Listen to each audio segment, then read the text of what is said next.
Preach the word. And all those good preachers, my goodness. My verse tonight is Ezekiel chapter 22, verse 30. But I'd like to read 29 for that. 29 starts, and the people of the land have used oppression and exercised robbery, and have vexed the poor and needy. Yea, they have oppressed the stranger wrongfully. Verse 30, and I sought a man, and I sought for a man among them that should make up the hedge and stand in the gap before me for the land, that I shall not destroy it, but I have found none. Okay. And this verse is dealing with old Egypt, with old Israel. And as we know, God made Israel the chosen land and the chosen people. Right. But we also know that because they often strayed, they were put into bondage in Egypt, they were put into bondage in Babylon. In the Old Testament, he destroyed stuff.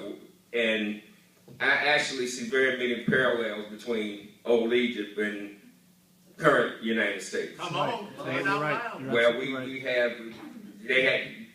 the people asked for leaders. God told them, you don't need a leader, I'm your leader. But they had to do like the Joneses, so they wanted to have leaders. And they had a series of evil leaders, which in this country is pretty much the same way. When they're trying to justify, when they not only do they want civil unions, but they want to take the name that God came up with the name marriage. Come on.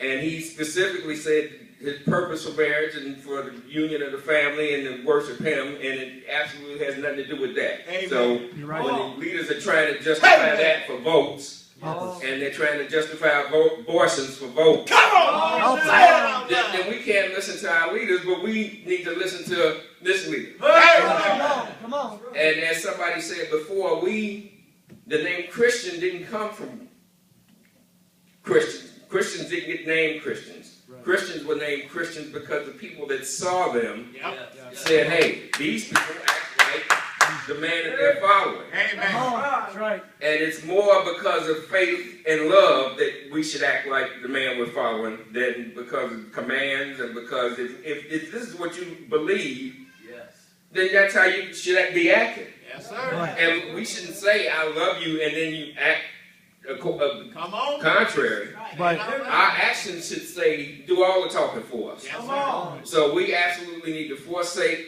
We need to be of this world, but not in this world, but not of this world. Yes, right.